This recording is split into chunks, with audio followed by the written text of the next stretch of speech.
Stand still and see the salvation of the Lord. What would you think are the two most common words that Christians use when they're in a panic or in a crisis? Do something. Do something, Lord. It's absolutely against human nature to stand still and do nothing when there's a crisis and there's trouble and difficulty on all hands. And probably the most difficult thing for even Christians is to stand still and wait for God to act. To stand still to see the salvation of the Lord. Even the most devoted of Christians panic when God doesn't move according to their time schedule.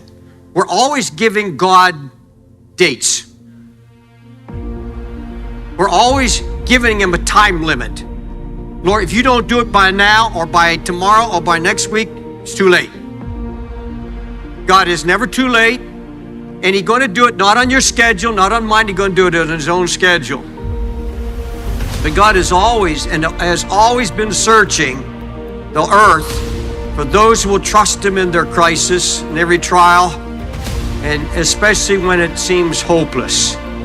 And he will lead us, listen closely, he will lead us into situations that are alarming, that are critical, that seem hopeless, to test us. The devil has nothing to do with it at all. It's God leading into the crisis. The Bible states fairly clearly, the steps of a good man are ordered by the Lord, Psalms 37:23. And that in Hebrew is prearranged, step by step, fixed, ordained by God. I'm going to tell you something.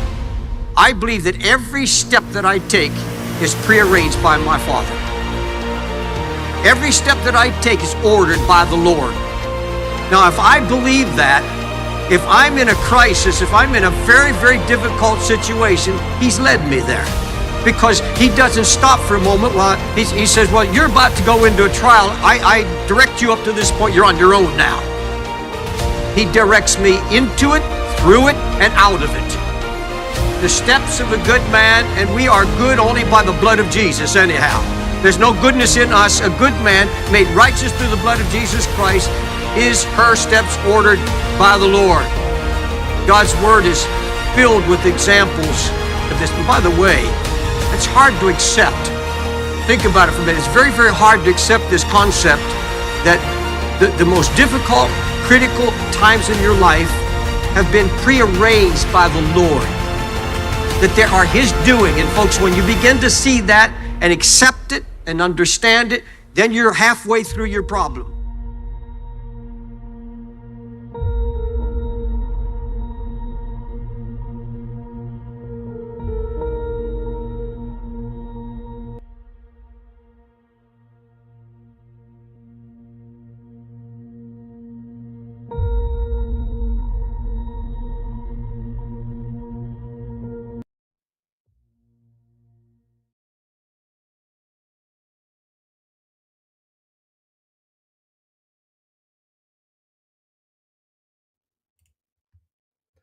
All right, well, welcome to Proverbs Guys Ministries. I was actually hoping that intro video would go just a little bit longer because I was wanting to procrastinate just long enough for Achilles to show up.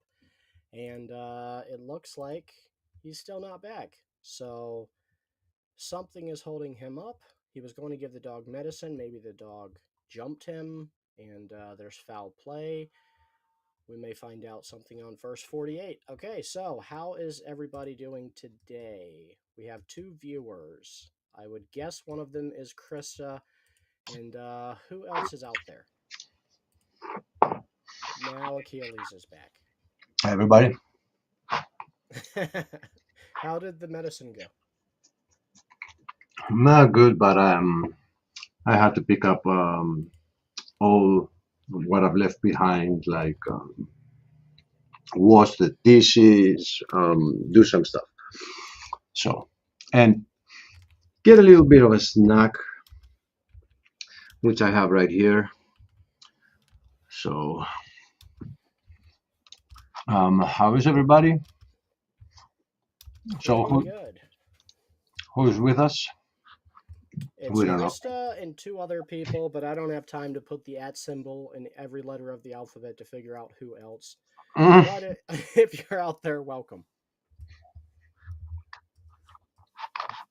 So we're gonna go back to complete this study, which we've slacked a little bit and we haven't, and we're terribly sorry for that. And we're going to begin in a little bit. Let's just chat a little bit. Fair Mm. enough. We had a pretty lively discussion over on Missing Mod's channel today. It started fun. Yeah, it did. I liked it. I had fun even when I left. And we got Missing Mod in the house and Krista in the house. So Hello, that girls. means who's the other one? Is it Claude? Is Claude hanging out there somewhere? That's a good question. Declared. Man, so I put the chapters that we're going over tonight. We have Elihu speaks of God's dealings with mankind. Elihu says God has authority over the storm, but 38, we're going to have a hard time stopping at 38, Achilles, because 38 is God speaks now to Job. Holy cow, can you wait? Okay. Why doesn't okay? I noticed a new banner for the live shows, by the way, when we're just doing Bible studies and we're not having panelists. Okay, I didn't notice. I've actually been very busy offline, and I haven't been checking out what is going on. That's okay. You've been pretty busy with real world events, and you have a bunch of deadlines that you have to accomplish them by. Yeah. Oh, speaking about world events, want to share the picture that you shared with me? I don't know if I can. Let me see. I may be able to. How did I save it? Is it on my desktop? It is on my desktop. So we got very lucky. Because yeah, that's been happening these days. And it's scary, if you ask me, because the Pope is an American. It looks like Trump might be stepping down soon. And if that happens, Where do you see that? Where do you see Trump stepping down? because there's been some talk from different physicians saying that health-wise he's not doing too good. Am I up on the screen, Achilles? Yep. So if he really is having any kind of mental decline or starting to decline, if he resigns, that's going to leave J.D. Vance in charge, and having a Catholic president and an American pope, I just think is the most terrifying thing when you see things like this happening in the world. For the record, I just want to make clear once again that every time this world is getting worse by any action, I'm definitely not surprised. And it's like that phrase from the movie Matrix, where he says, "I know you see code rolling down the stream, the screen, but what I see is like blonde, brunette. It's like I'm so acquainted with the fact that we ain't gonna see anything good from now on. That it's like, meh, I will not be surprised. I actually would think it's a lie if he steps down for Vance for medical concerns. I mean, I get it with the whole hands thing and his bruises on the hands, and there might be indicating a problem. But even if they do, it's not a problem that would make such a narcissist let go. I mean, he would rather die on the throne than give his spot to JD Vance. I think I could be wrong, and I don't really want to get into politics. I want to get into the Book of Job. but I think he's going to end up resigning before the midterm elections so that the Republicans have a strong show out with a new person at the helm. That would be my suspicion. Yeah, like handing it over to them, right? Kind of, yes. Nah, I would agree. I see that happening. I know how these two sides they just work hand in hand, pretending to hate each other. But yeah, I wouldn't be surprised. And I'm not surprised about our Archbishop meeting with the Pope and trying to endorse one Christianity, like the whole schism. It didn't have to happen. We can agree to disagree and move on. It's like discarding all history or all church history. You know, the thing is we see the concession that the Catholic Church has made in order to bring back the Orthodox Church, and that is relics of St. Peter. That's all well and fine. But the next move is going to be to bring those rebellious Baptists and Protestants back into the fold. And I just don't know what they could concede on that we would value enough, because we don't buy into their relics. We don't believe that they have the actual foots of St. Peter and all this stuff. We think that's silliness, so they can't bribe us there. They don't have anything that we would value for the exchange. I think it's going to be because you're right, and I'm thinking of what you're saying, and I think the only thing I see possible of bringing back the Protestants is the fact that now that the two churches have reunited, you're the only rebels, and we are the original church. Like, look at all the remains we have. We have the remains of Peter. We have the remains of Andrew. That means that he laid hands on us. So a lot of people are gonna fall for it, man. They're falling for it already. The problem they would have with that, though, is that the third fragment of the faith, right? So it's so divided up into different denominations. Like they would never win over. Rome is not going to win over the Baptists ever. Never, ever, ever, ever, ever will they win over the Baptists. They will probably win over the Charismatics. I imagine they'll win over the Methodists. I would be shocked if they didn't win over all the Anglicans and branches like that, Lutherans, but they'll never get the Baptist. They will have to stomp them out. We're gonna smoke them out. They'll have to. And I think Protestants and Baptists will already be weary of Rome, so Well, they'll have their eye open to make sure there's no acts of aggression that even look unjust. okay, here's a possible scenario of the future. Mm-hmm. I think, and you know that I think that we are way closer to the end times than most of the people think we are. Mm-hmm. So you also know that I think that the Protestants are way closer to the truth than the Catholic Church and the Orthodox Church. Mm-hmm. So this sounds to me like how the persecution of Christians is going to take place. Because if those two churches unite, you will end up being surrounded by a fully Catholic Latin America Mm-hmm. and a fully Catholic rest of the world, a Catholic slash Orthodox. Well, although these are different words that we attach to these two churches, we got to remember that Catholic means united, one. It speaks of oneness, right? Orthodox stands for correct dogma. So if you put those two together, we have those false doctrines being presented as worldwide correct dogma that you guys are ruining it. Like we all agreed, and it's just you guys that don't agree. So if we just could get you out of the way,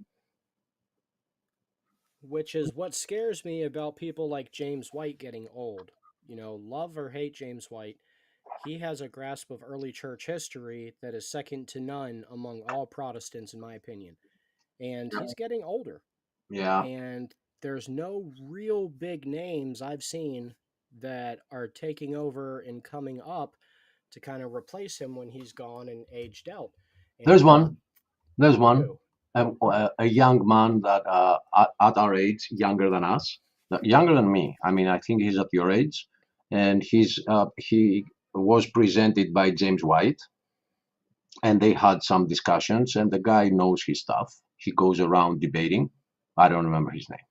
I know who you're talking about, though. He was on James White's show the other day. I wouldn't say the other day. I would say a couple of months ago. Okay. Huh.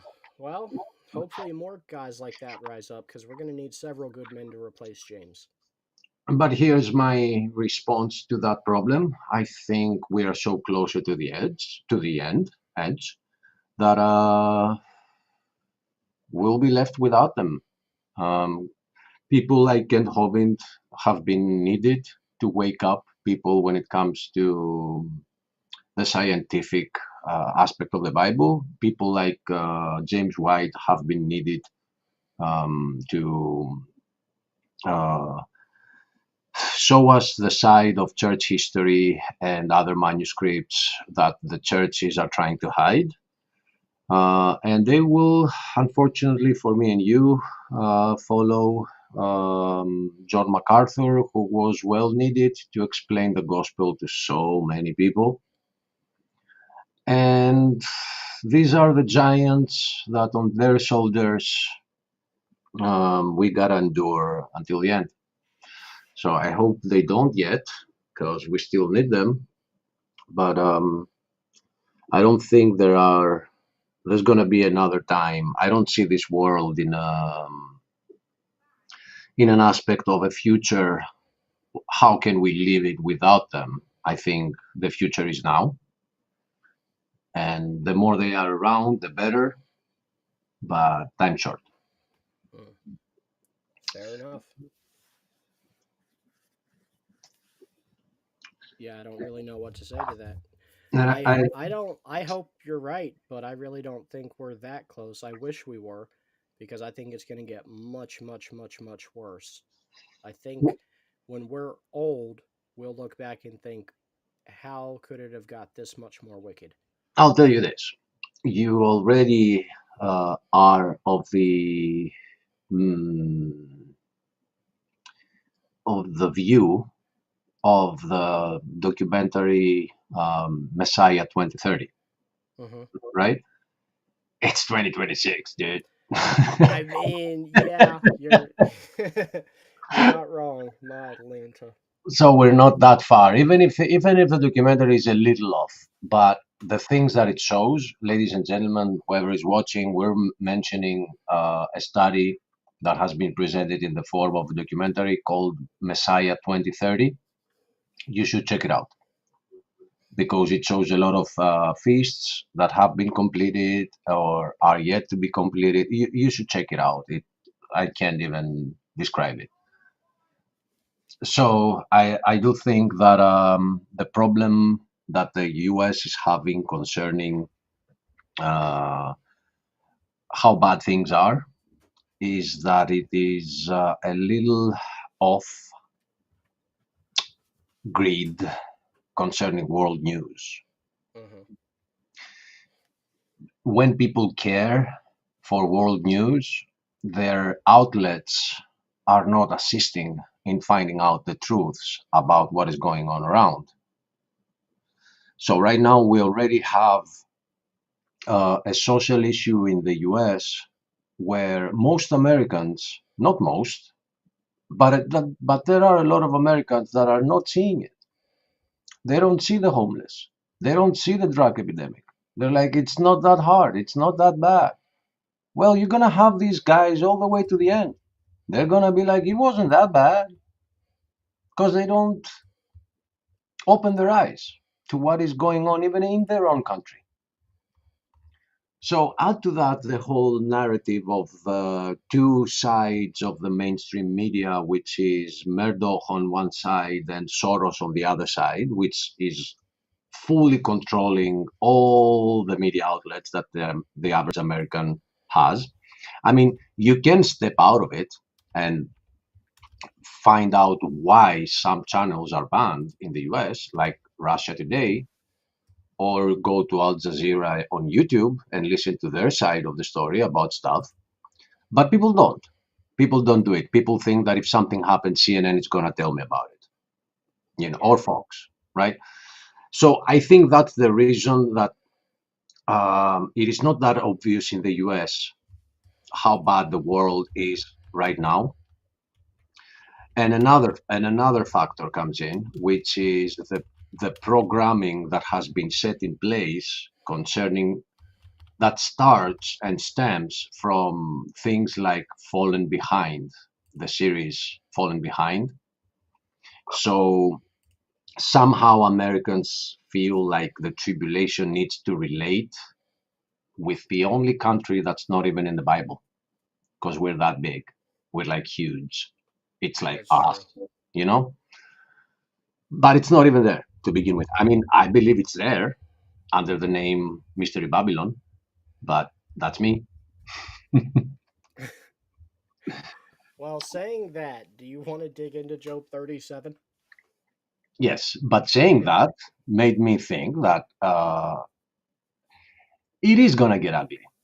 Because if it is Mystery Babylon, then it's turning ugly at the end for Mystery Babylon. I It mean, will, for a country as narcissistic as the United States, it would be appropriate and funny for us to not be mentioned in end time prophecy as big as we are at the end. yeah. And yes, unfortunately, this is collective narcissism. I'm not even sure it's in the books. Collective narcissism. I don't think I've ever come across that term, but it is true. It is unfortunate, but I wouldn't be here if I thought that every American is, a narcissist. No, of No, course not. There's a remnant of good, righteous Americans, just like Nineveh, just like Babylon. just like Jerusalem, but Uh, probably not Kiev. I don't remember the story of Keith. By the way, I recently, 3 months ago, watched a study. It's on YouTube about the discovery of Nineveh. We found Nineveh, like 100%. The writings are of the wall, and that shows all the battles that they've been, and it shows names, and we know we have Nineveh. It's very interesting because the writings, the carvings on the walls, we found the palace of the king of Nineveh, and every battle he went to, he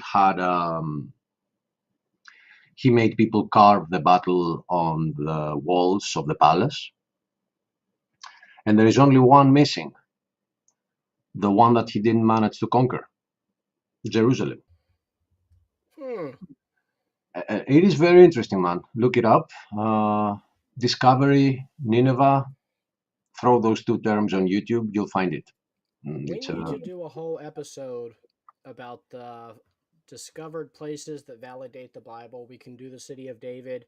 We'll do Nineveh. We can do Sodom and Gomorrah. We can do, all of those archaeological discoveries that validate the scriptures. And there's so many of them. The earth is literally crying out. We're not worshiping God enough, so nature is doing it.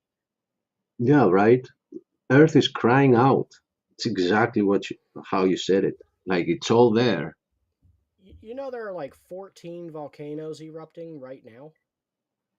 Yeah, and one of them is in Hawaii, and I mean, it is a volcanic island, but man, like that thing is shooting 300 feet in the air, man. I'm afraid that it's going to activate Yellowstone.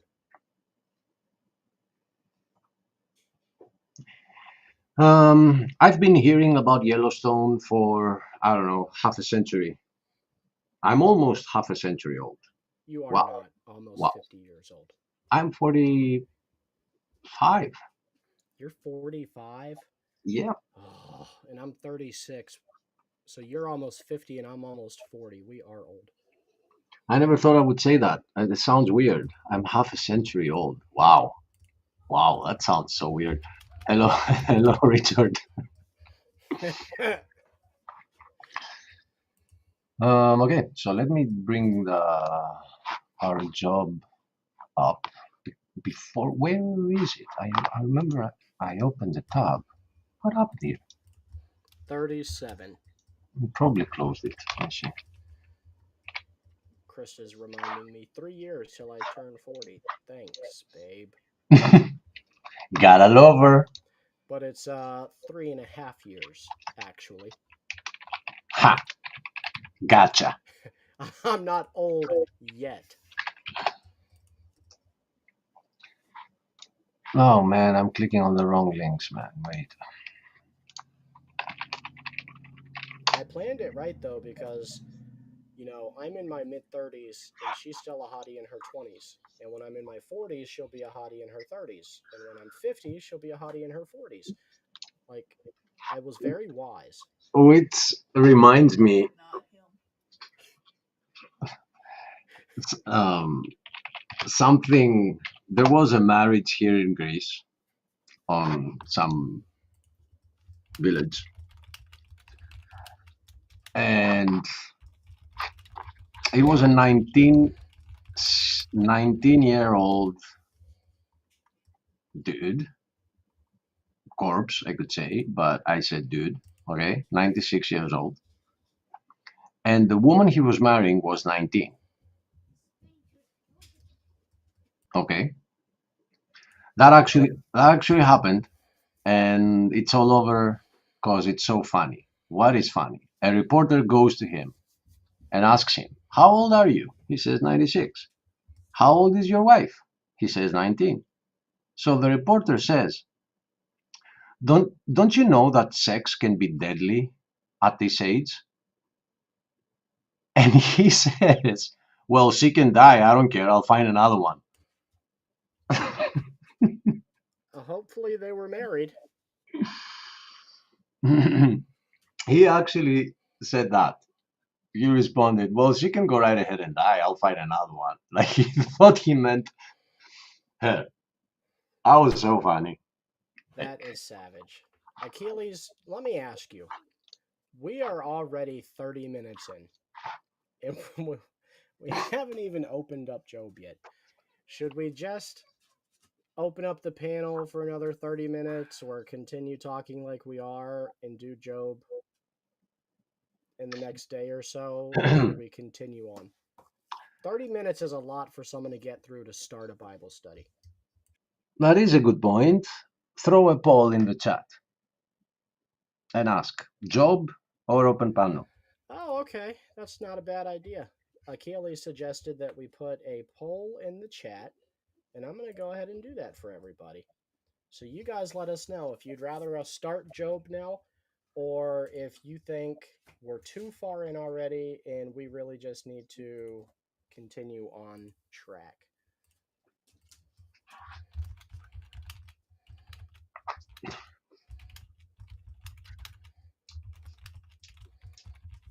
There was a funny situation happening today on Mod's channel, Richard, which you would be interested to have a short discussion about this. But I lost my temper. But What was it? instead of lashing out, I just rage quit because I couldn't take it anymore. But I don't want to influence the poll, so I'll say Oh man, how are you going to tell me there was drama on Rich's channel today? no. Which I It was on Mod's channel, but Richard would be interested because he's into debating science and the true science, which is that God made this place. Because we have two forms of science. We have the true science and we have the so-called falsely called science, which is exactly what the Bible calls it.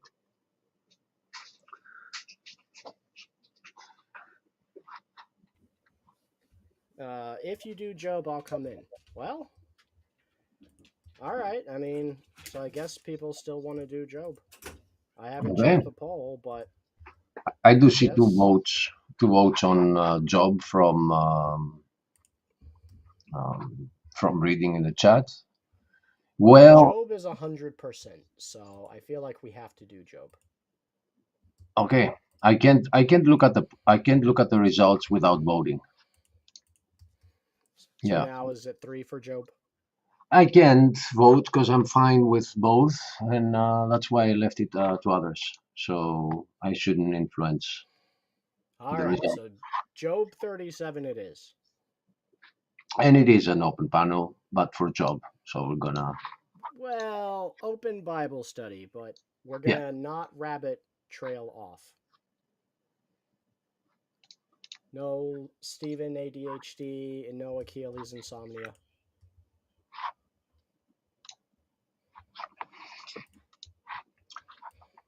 Oof. So reminding you of this discussion with Elihu, Oh, who we're on 37. are we? Because I'm pretty sure. Yeah. yeah, I do remember that. So I thought it was Elihu, 36 too, but we're not. okay, Elihu nailed it on the head when it comes to the behavior of Job that we have been noticing that in his pain, we gotta give him that, he has become rebellious and blasphemous. And he's saying, and prideful, and saying that whatever it is, it can't be me, it's God. So he has brought every possible scenario of why God would do that, but he never focuses the same on why did I deserve that. Hmm. So Elihu is shifting the focus back on him by exposing that he has been all that stuff that we just mentioned. So he continues on 37. And how is the text? Should I go bigger, smaller? No, it's okay, right? I think it's perfect. Right. So it's all yours. All right. So Elihu says God has authority over the storm. Woof, what a jump. Why did you do that? Right, I'm I don't sorry. know, that was peculiar. At this also my heart trembles and leaps from its place. Listen closely to the thunder of his voice, in the rumbling that goes out from his mouth. Under the whole heaven he lets it loose, and his lightning travels to the ends of the earth. After it a voice roars. He thunders with his majestic voice, and he does not restrain the lightning when his voice is heard. God thunders wondrously with his voice, doing great things which we do not comprehend. For to the snow, he says, fall on the earth, and to the downpour and the rain. Be strong. He heals the hand of every person, Seals. so that seals. I'm sorry. Uh, Welcome, Rich.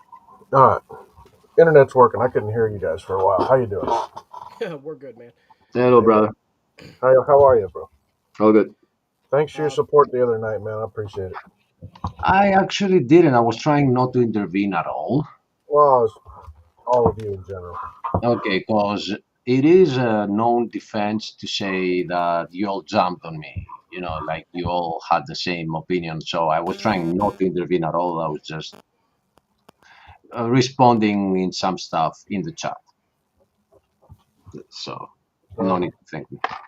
well, thank you anyway. Sorry to interrupt the Bible study. oh, you're good. I think you did great, and honestly, I think a little bit of polishing, you'll be really good at it. Yeah, the way things ended,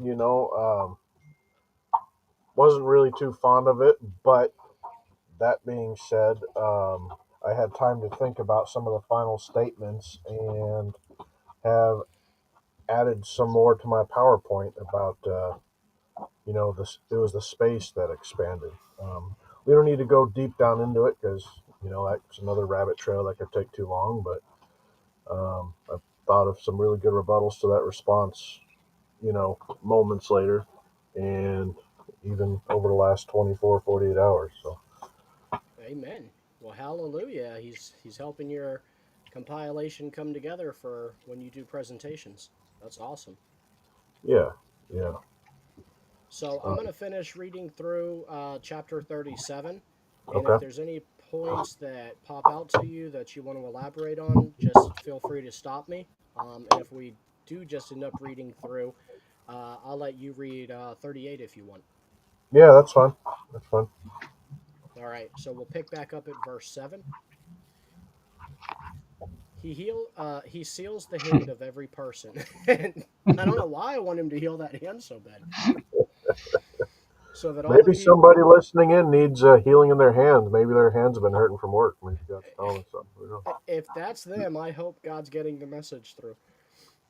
Heal So 'em, that Lord. all people may know his work. Then the animal goes into its lair and remains in its den. From the south comes the storm, and from the north wind the cold. From the breath of God ice is made, and the expanse of the waters is frozen. Hmm. He also loads what? No, it's a very The interesting expanse verse. of the waters is frozen? Yes. Well, The that ex- seems to be talking about the canopy, doesn't it? well, the word expanse, we could go ahead and look in the Hebrew if it is raka. So that would be the firmament, I'm because gonna look it up. in other translations it is translated as expanse. Um, but right now we do know that the expanse of the waters is Antarctica. Like at the end, we have Antarctica. So that is very interesting from both perspectives. From one perspective, if it is the firmament, then it could be verifying the Kent-Hovind theory that It is Raka. Well, it is Raka. water water is also the only molecule when it gets to freezing temperature expands. Everything else contracts, right? It's like, for example, you get hydrogen down to a very negative 400 some degrees. It molecules get closer and closer together. When water gets that cold, it's the only one out there that actually expands. So That's just interesting. Hmm. That's throw that. interesting too. Um, but right now, the way Stephen verified it, the word is Raka, Oh, and that is what has been translated in English very accurately from the word Raka, firm ament, something that is firm, uh, and we're talking about the second heaven being called the firmament.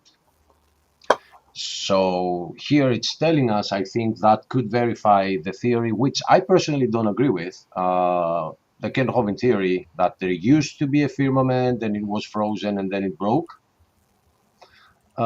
But when I see in the Bible evidence that could verify that theory, I'm pointing it out. I don't agree. Stephen knows why. I don't want to get into it. Why? I actually think it's still there. We can't go anywhere. They're lying to us. But I think part of it is still there. I think it's cracked, and I think that's why we do have a problem with, I don't want to say global warming, but we do see fluctuations in the atmosphere and global temperatures, both up and down. And I think it could be explained as both sides, Kent Hovind's side, where the firmament broke up and parts of it shot down and stuck to the North Pole, and all of that could be accurate. And also, you too, that part of it is still up there, that it's just big cracks where the fountains of the deep burst open and shot parts of Earth into the atmosphere and broke through the firmament. But that's my opinion.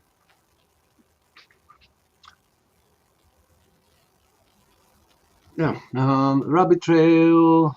Because I was about to elaborate, and I'm like, no, don't. I'm sorry. Yeah, yeah, yeah, All no, right. Stinking don't be. Raka. All right. So, verse 11. He also loads the clouds with moisture. He disperses the cloud of his lightning. It changes direction, turning around by his guidance, that it may do whatever he commands it on the face of the inhabited earth, whether for correction or for his earth or for goodness. He causes it to happen. Listen, Um, yeah, Richard, can you mute? Cause I know you're doing something. I don't mind it, but the sound is coming through, and those Muted. yeah, and those that will be watching this later, they can't hear Steven's voice because something's going on over there. I don't know what it is. Okay, yeah, I'll mute when I'm done saying this. Stephen has been very quiet since the beginning. Just throwing that out there too. I I don't don't know know. why my microphone comes in so quiet. I have it turned all the way up on my system. Yeah, but your level compared to Richard's is very, very low. The way they're coming through to me. So I That's don't know so if it's crazy. you that is super low or Richard that is super No, high. I don't know. I can tell. no, it's probably me. I'm going to have to get another microphone here very shortly. I would really love to be able to afford one of those Shure microphones. You might be able to go talk to Joseph. I believe they have an abundance just stashed up in the loft at the church. He might be able to just give you one. I know they had a lot of them, but I know he's been trading a lot of them for different equipment that they needed. Like he got new cameras. He's got 3 awesome cameras. So he's really saved the ministry a lot of money by getting rid of a lot of the old duplicate stuff. That works. Well, maybe someone will provide you with one. Amen. Going back on mute. All right. 14 Achilles. Sorry. Yep. All right. Listen to this, Job. Stand and consider the wonders of God. Do you know how God establishes them and makes the lightning of his clouds to shine?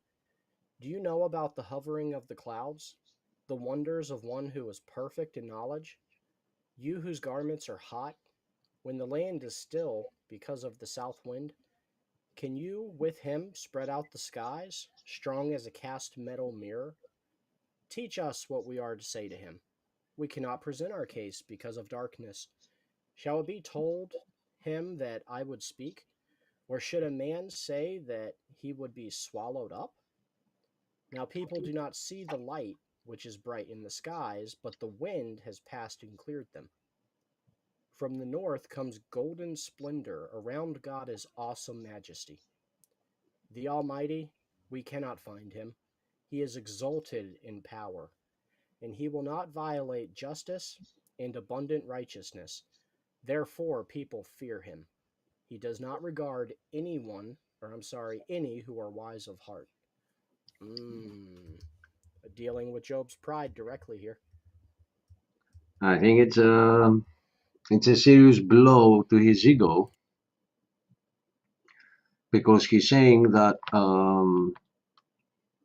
he does not violate justice and abandon righteousness. He does not regard those that are wise of heart. So, wink, wink, Job. If this is happening, you can't call God unjust, as you have in your fancy words. You have called him unjust. Mm-hmm. And I Yeah, also noticed go ahead. he says earlier, "Hey, teach us what we are to say to him." I was going to point that out too. Teach us what we should say to him. You have such a special relationship with him. You're so much holier than the rest of us. Yeah, like I I can't imagine what Job's thinking right now. Well, and the thing is you and I had a theory at the beginning of this Bible study when we started a month and a half ago that Job was dealing all along with an issue of pride, and we thought that a lot of pastors who go over the Job Bible study miss it and they do present Job as the most perfect, upright man there's ever been, and that his three friends were all wrong all along. But in reality, the very next chapter is God correcting Job. And to the best of my knowledge, we'll verify it ourselves, but I don't believe God ever corrects the three friends, does he? No. But he validates what Elihu here especially is saying. Because So, he repeats it. yeah. And I want to point out two things here. First, the reason for this study is very important to point that out, what Stephen just described, because the fact that everybody focuses on, when I say everybody, a lot of pastors out there, because we didn't pick it up on our own. We heard some pastors that pointed this out, that the true problem of Job is being presented at the final discussion with his friend. And for me, it was David Pawson, Pawson. He's a great teacher. I wouldn't call him a pastor. He's more of a teacher. Why that matters, since Richard is here and we're talking about apologetics also, it matters because atheists bring this chapter up, as God being unjust. And the pastors that are presenting a fully righteous Job, they are the ones assisting the atheistic side to call God unjust. And the defense is, you guys who are calling God unjust should actually read the Bible, should actually open it up and read the book of Job, because it is obvious. Now, second thing I want to point out, I was asked today, why, if God is the one that saves, why do we get into the trouble of trying to get people saved? And my response was exactly what we see here in this chapter. Because with this rebuking that the friend did to a friend is where Job's heart goes to the humble place and opens up the door for God to talk to him. So there is purpose in rebuking each other and debating and fighting, because yes, God talking to you is God's decision, but there is something in your heart that he needs to see first. If for some reason you haven't arrived, friends are going to try to assist. We have a part, and that's our part. And we see this in Elihu, because we are stepping into God responding to Job, and it comes right after this. So I reckon that as we read these words, so does Job, and they have an impact in his heart, humbling him, which is make God say, "Bingo, son, bingo." You now got it. So now that you got it, I'll explain further. And boy, does he. And Rich is about to have the pleasure of reading that chapter. Rich, are you still out there, bud? If you are, you're still Physically, yes. Mentally, no. join the ministry. You'll fit right in. Sorry, I got a text in from a new client. I'm trying to just respond real quick. Okay. Hey, have you guys ever heard what's his name? Tim Hawkins' bit on Job's wife? Job's wife? Yeah. Oh man. You guys got to just. I know he's a Christian comedian. Yeah. Oh, I'd probably ruin the joke saying it, but you got to go to YouTube, just look up a short or something that says Tim Hawkins, Job's wife. You'll probably fall out of your chair, man. I'm Yeah, writing that down. Tim Hawkins is the one who says that at one point in his Christian stand-up comedy career, he started just writing random scripture verses next to his signature for people. And Oh he yeah, picked that one of them up. It like a was, "I book have a signing. burning in my loins." Explained it. Yeah, just randomly did it, and he did it for everybody who was signing that night. You know, so here you go. He said it was a complete mistake. You know? Oh man, Christians have Joe Bidenisms. And Well, by the way, today something. Oh no, I heard yesterday somebody talking about AI and how it's in people's mouths all the time that it doesn't make mistakes, but it is based on the narrative. And anyway, some are true, but I wanted to type this on YouTube, but I actually just wanted to save it for the end of the show. So I typed Tim Hawking Job's wife. And I pressed enter by accident. I only wanted to save it so I can look it up on YouTube. And it says the query Tim Hawking Job's wife appears to have a typo. I'm like, what? Hawkins. Wait, Tim Hawk. What? Wait, I'm confused. Okay, I don't know the guy, so maybe I misspelled. WKINS. Maybe I misspelled the name. How is it spelled? Uh, just to make sure, I'm gonna open up my internet. And I then believe AI. HAWKINS. Tim Hawk. Okay, so there is a G missing. Okay. So AI continues and says the question is likely about Stephen Hawking's wives. So Stephen Hawking was Oh, married twice. not Stephen Hawking. I know, I know, I know. I'm just saying how stupid AI is, Oh guys. I yeah, mean, yeah. take it seriously. All right. In He the did in the in very the good nice. old world before I would just get what I looked for immediately on the first. But no, now not only does AI give me that result. Hey, wait a minute, I can show you. Not only does AI give me that result, but because Google now runs everything with AI, that is all the other results that I get. I typed team, okay, the slash s was added automatically. I didn't add that, and here we are in all the life of Stephen Hawking. I mean, that's so dumb, man. That's so dumb. Anyway.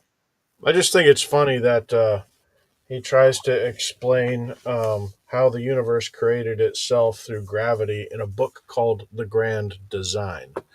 Mhm. And it's not an accident. I see the irony that you're seeing on that, but it's not an accident. They're doing this on purpose because they're always biased. They're they're doing it against God. So they're trying to replace a designer Yep. by some designer of randomness. You know, Yeah. we see this all the time. They pretend to be scientists and they're not. When it comes to Stephen Hawking, I never trusted him because I think what he says is being programmed. He's the, he's the only living individual on the earth that has survived this disease for more than 5 years. And he went to like 50 or 60 years.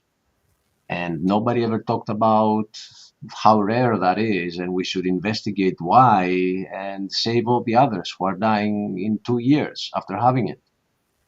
You know? So kind of smells like Satan to me. Like, okay, we'll create a scientist who's gonna say exactly what we type in the keyboard. $50 an hour. Yeah, I don't know. So we're getting into the good stuff right now, even though our rabbit trails are all deep. Well, I mean, why go down a rabbit trail or a rabbit hole if you're not going to go deep with it? It's a good point. You know, there's a saying in this country. I don't know if it's out there, but just think outside the box. And I try to tell people, why limit your mind to a box? Throw the stinking box away. Mm, okay. So let Yeah, your mind go. we have the expression. Another expression that I love is keep an open mind, but also keep in mind that an open mind might let your brain fall out. I've never heard that. Yeah, I think in our times with all the woke thing, this is we gotta keep that in memory, store it, you know, Yeah, somewhere close. Because I just keep an open mind. You just have an open mind. yeah. Coming from Secretary of Health, who had a severe mental disorder at the time that started getting popular. Um, but let's not go down that road. Where am I at? Chapter 38. Yeah, so this is the chapter that we've been longing to get to, but we did not know that we would find so much wealth before finding that chapter because everybody focuses on this chapter. Like everybody focuses on God responding to Job, and Elihu just for some weird reason falls under the radar, like he's a stealth fighter or something. But in case you haven't read this, brother, yeah, these are mind blowing stuff that we are about to read. Mind blowing. Well, yeah, coming from a whirlwind, that would. Hmm. And again, I'm pointing out how this comes with no intermission right after Elihu humbles him. The very next thing is God speaking to him. There's no response.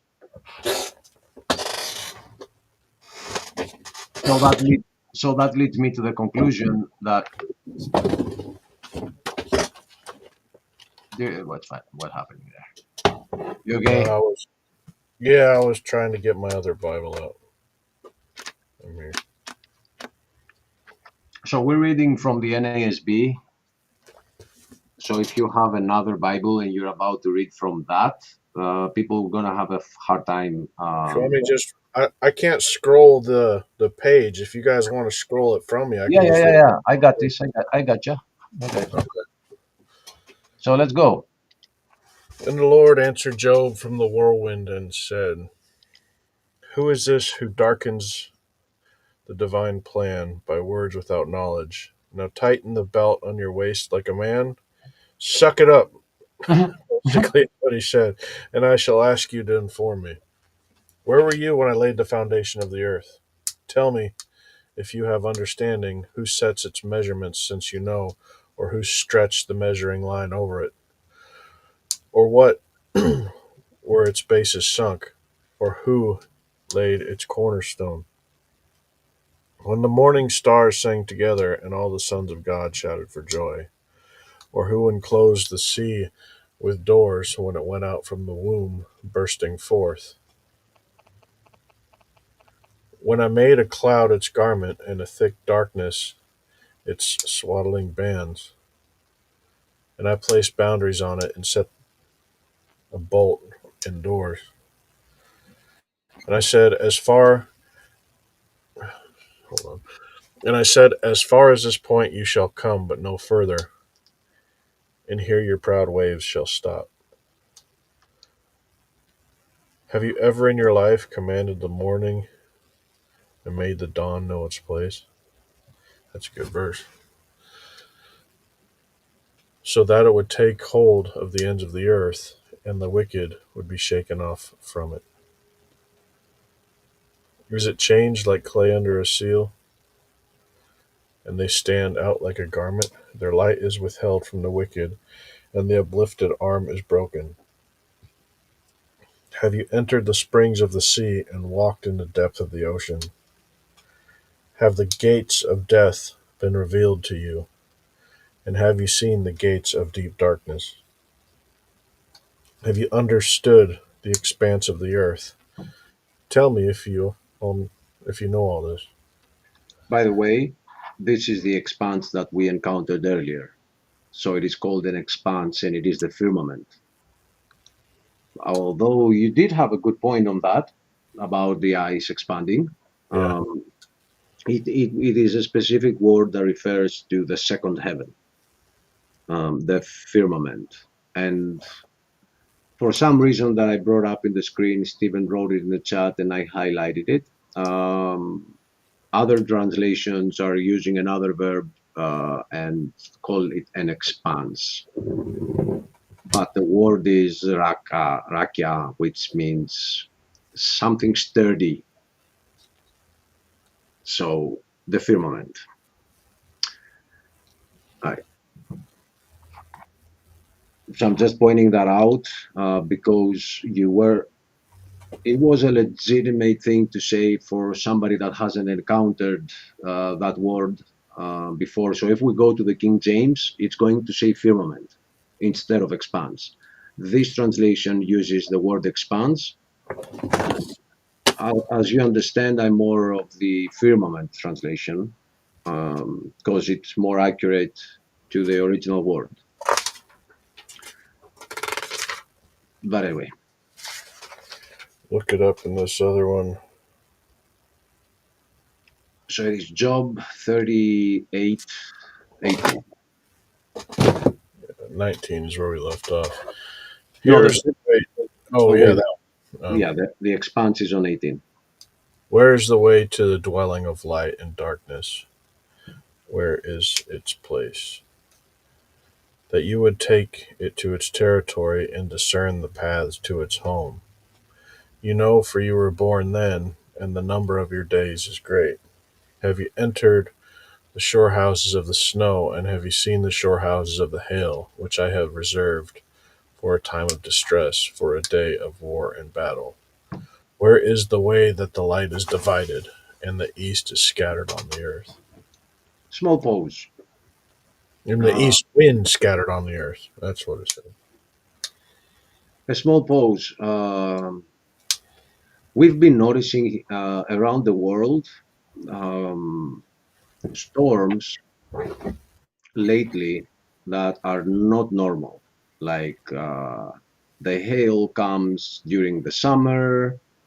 We have snow in places we've never seen before, and people have never seen snow, and they see snow like the Middle East. And we read here that God has reserved storehouses of snow and storehouses of hail for a time of distress, for a day of war and battle. So this is not your average snow and your average hail.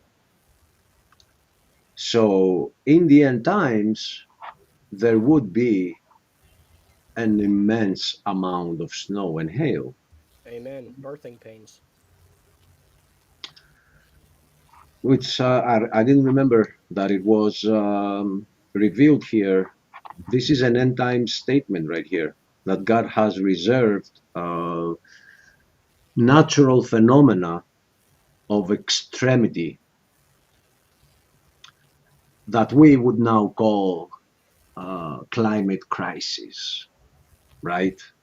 And whatever would call them. But because it's not in the book of Revelation, we don't make that connection.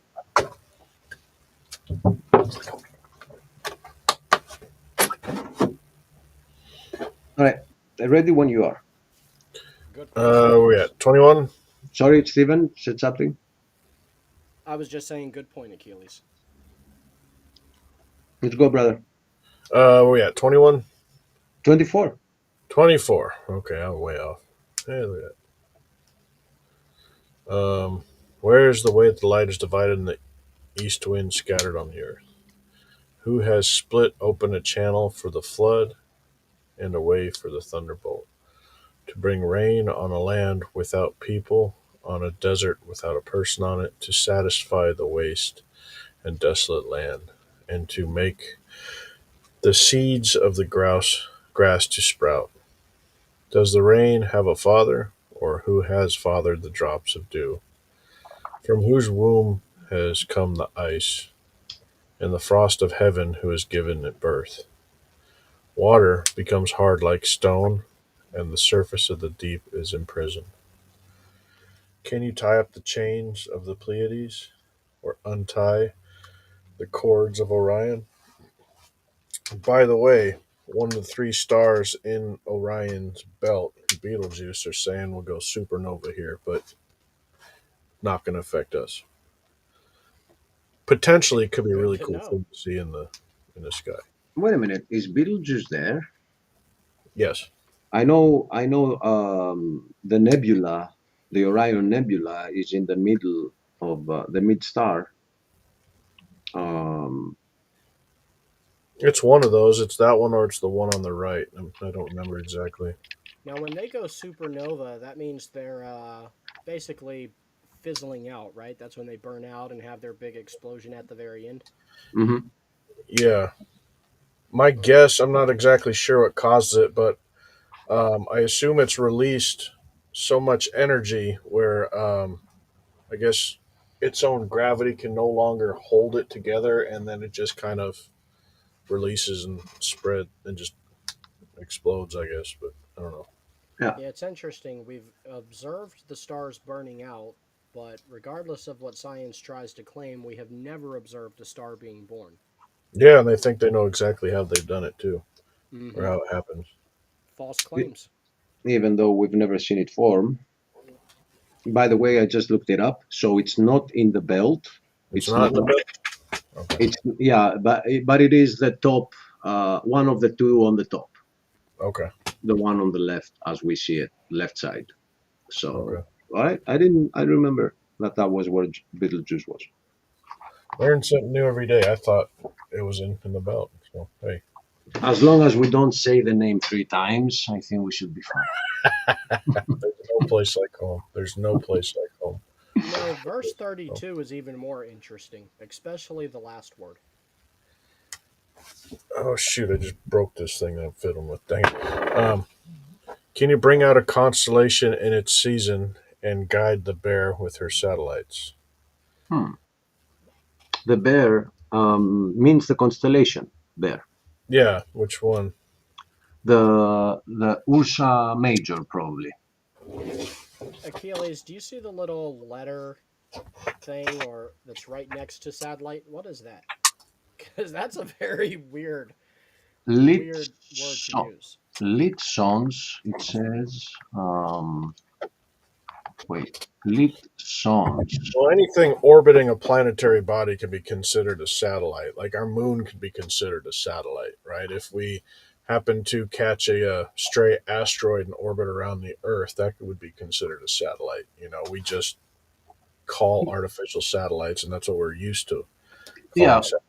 yeah, and that good point is showing us that here the word satellite is not what the verse is trying to say. Really? Yeah, because it says, guide the Sun, bear with her lit suns, which would be the stars because it is a constellation. a ball of gas, right? No, it is a collection of stars. Let me show it to you. Um,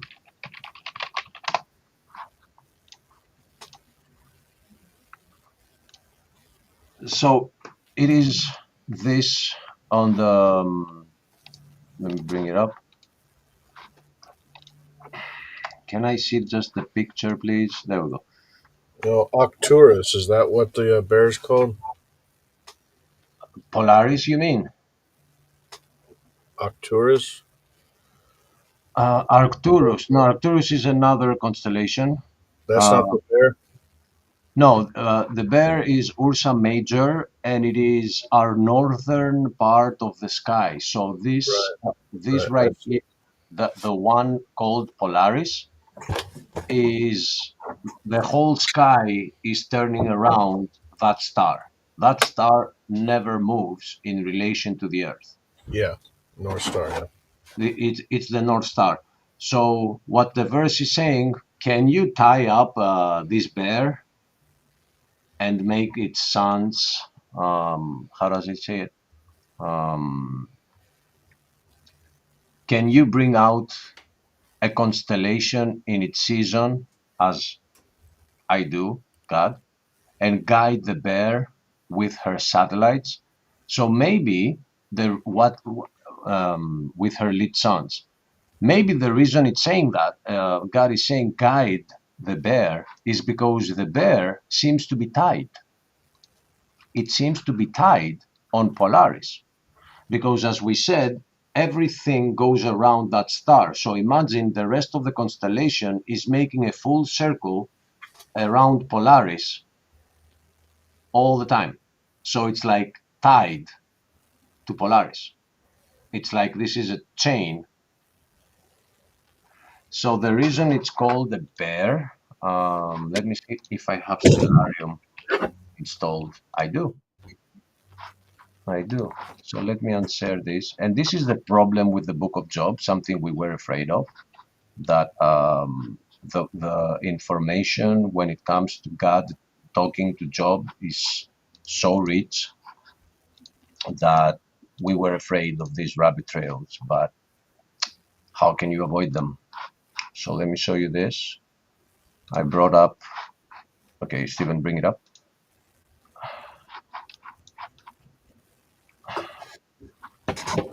Beetlejuice. Okay, so let me bring up constellations. Here they are. So, okay, it's the Ursa Minor, the little bear. I'm sorry. And the great bear is right next to it. So if we draw them as the ancient civilizations did, then you see their shape, why they called them that. Yeah.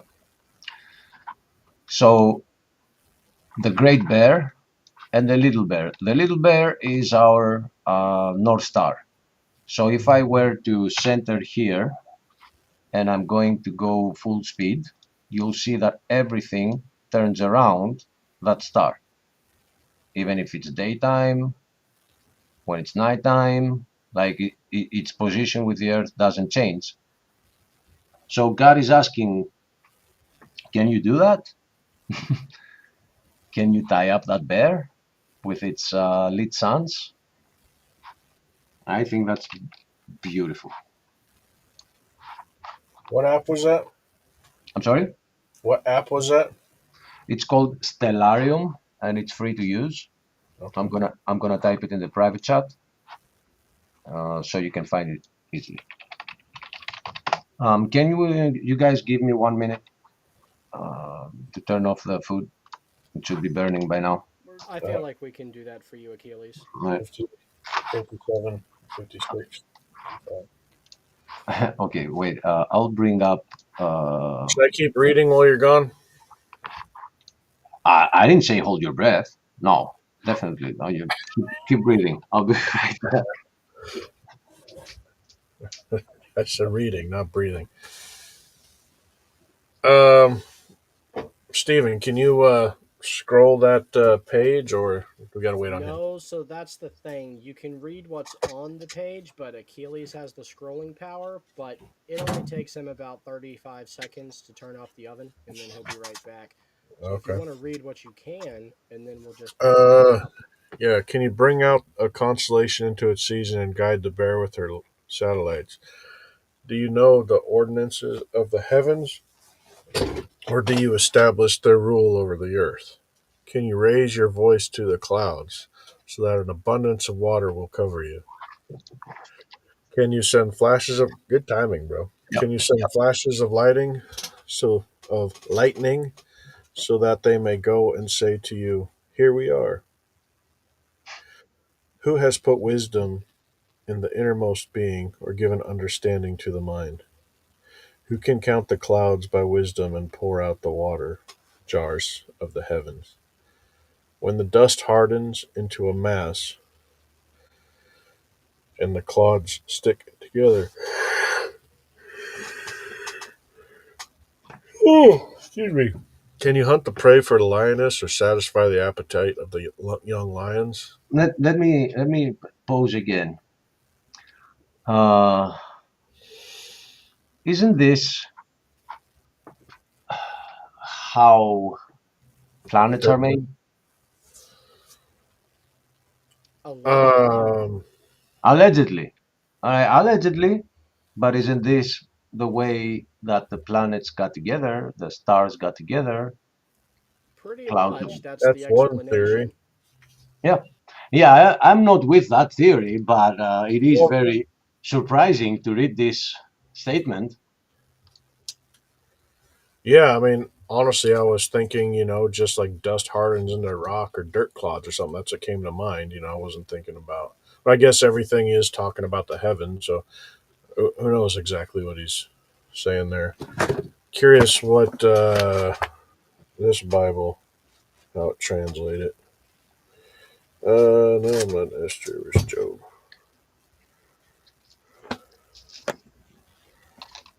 Let's see here. I would love it if God would say here, allegedly, in the parentheses.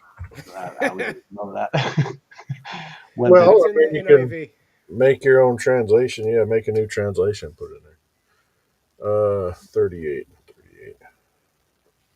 The dust groweth into hardness, and the clods cleave fast together. So yeah, basically the same thing. Um, can you hunt the prey for the lioness, or satisfy the appetite of the young lions, where they crouch in their hiding places and lie in wait in their lair? Who prepares feed for the raven when its young cry to God and wander about without food? I mean, what was that verse where Jesus said that God satisfies or takes care of the birds in their nest? And I don't even um, remember. two verses come in my mind that you mentioned that. One, he says, observe the raven. He Yeah. does. But So, the other one is where God says that you should not worry about the future. Jesus yeah. said you should not worry about the future, just as the birds don't stockpile food and God always feeds them.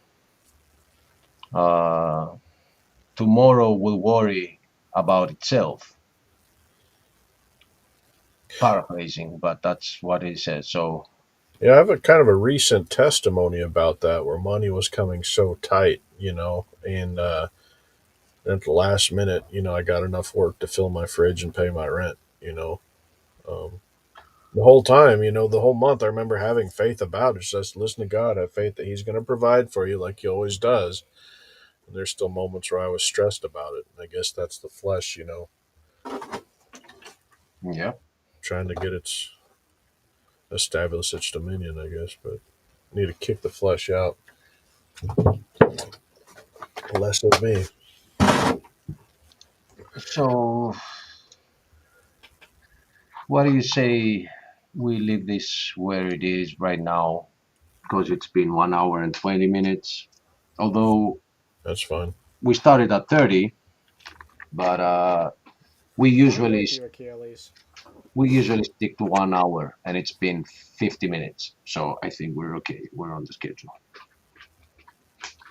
When it comes to the book of Job, we stick to 1 hour. So it's not exhausting. So a lot of wealth already, and we didn't pause everywhere. We allowed a lot to roll because we didn't want to focus on the foundation of the earth, measurements. But I did notice something though. He does say, who laid its cornerstone on the earth? So unless he means Jesus, That's what I think he's talking about. unless he means Jesus, there is some cornerstone that no man has ever seen of the earth. Or he means Jesus, because we know that Jesus is the chief cornerstone. So that is on 38:6. 38:6. Thanks. I was looking it up right now.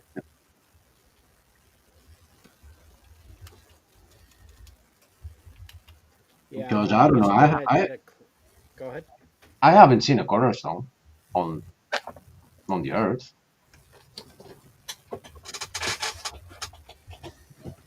What could be the cornerstone? The moon? I don't know what's a metaphor for cornerstone a lot. Jesus is a metaphor. The metaphor, I'd say. I'm sorry? I'd say the metaphor. The metaphor, yes. That's why it boggles my mind that it says that here. So it's like he either is referring to Jesus or there is some cornerstone that no man has ever observed and only God knows it's there. I mean, all those spaceships that went out there never told me, oh, hey, look, there's a cornerstone that we couldn't see from the Earth. I wish I could talk to Mason and see if there's a real significance of a cornerstone. I mean, my guess, he always does that. He just disappeared. Um, Oh, Stephen left. Okay. Yeah, I'm not surprised. well, I mean, if you're laying, right, like a perfect square for a house, let's say, right? You start on one corner and you build two sides and you build the third side. And by the time the fourth side is connected, right, if it is perfectly lined up, that cornerstone will fit perfectly in place. I'm wondering if there's, some mention, um, or if that's how he's trying to say, laid the cornerstone of the earth, like that final piece almost. Who put it together and then laid the Hmm, last of it.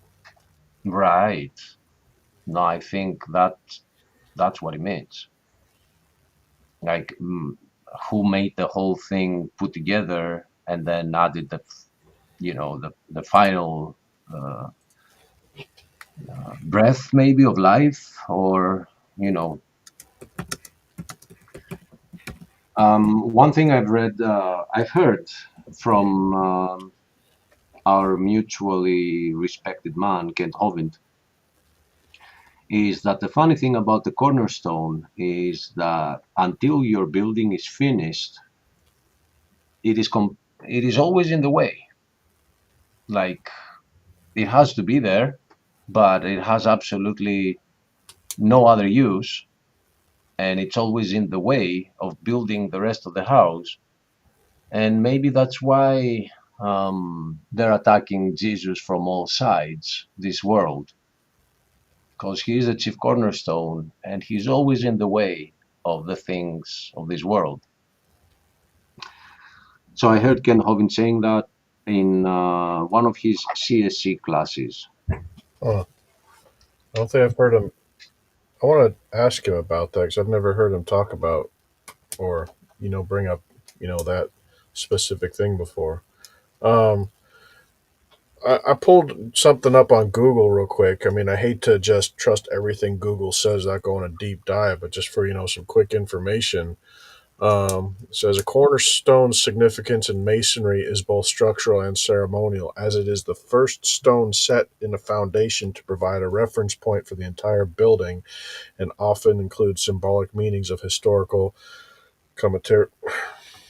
Can't even pronounce that word. But anyway, there's also this picture of a guy chiseling out an inscription with a date and what the building is, and who, um, the little. Um,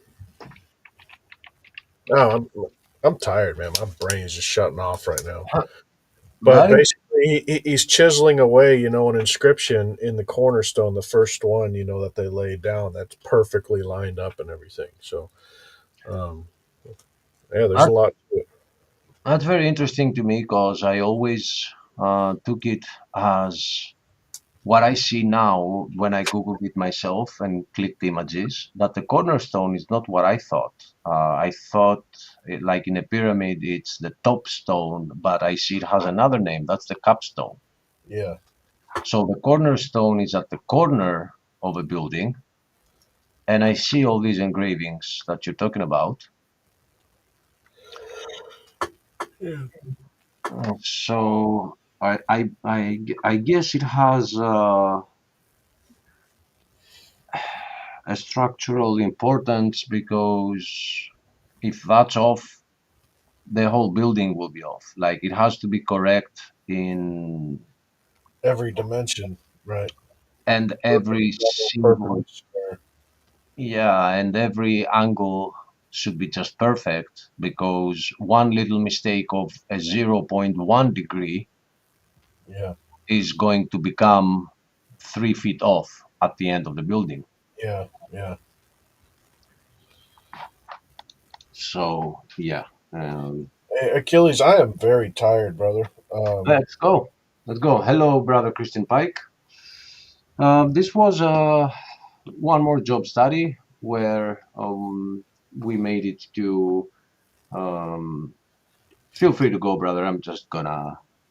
Hey, real quick, go on YouTube and pull up that Tim Hawkins, Yeah, uh, I will. Job's wife joke. You'll fall out of your chair. It's pretty good. It's I clever. will. I will. I will, brother. Good night, And guys. God bless you. have a great night. God bless. So we went through the final words of Elihu, and we've noticed how what an impact they had on Job's heart, and how he probably got humbled by the words of Elihu. And immediately we see that God now talks to him. So here is another message that we would wish a lot of pastors would see, because they choose to just focus on Job being all perfect. But that was not the case. Again, when you consider Job being all perfect, you bring up the atheist argument that God was unjust because he did that to somebody who was so perfect. But God could see the heart. He does. He sees the hearts of people, and he knew that Job was perfect to the eyes of everybody else, Satan included, but not to him. And he wanted to correct him, and we saw the reasons why he needed correction. And to arrive to that spot, your heart needs to be humbled first. In order for you to hear God's voice, your heart needs to be at the repentful state. If you're all prideful, like, oh, I'm fine, I'm doing great, God doesn't has no channel of communication with pride. He has a channel of communication with humility and repentance. So it is very interesting that we see how the minute Elihu stops talking, God takes over. We don't get anything in between. So that tells me that the click happened in the heart right there. And Job realized that, oh no, I've been wrong all along on what I've been saying about God. Um, as always, in every job study that we've done, we see something new, something that has not been pointed out by a lot of pastors. So, Christian, if you're still here, I would love it if you could focus on that, on your on the church that you are preaching at. Um, do that study, not the whole thing, just get out, help people get out of this narrative that God was unfair here, and show them that whatever we're going through, there's something that relates to us that we do not understand. And when we reach the point of humility and repentance, God will be there and He will restore us. But He trains His children, and if His children have a hidden pride going on, He's gonna have to expose it for their sake, because He doesn't care for our well-being on the earth. He cares for our well-being in His kingdom. So anyway, that being said, let's consider that the epilogue, and we wish you all a God blessed night and week ahead, because Monday is coming. Blah. God bless everyone. We'll see you in the next one.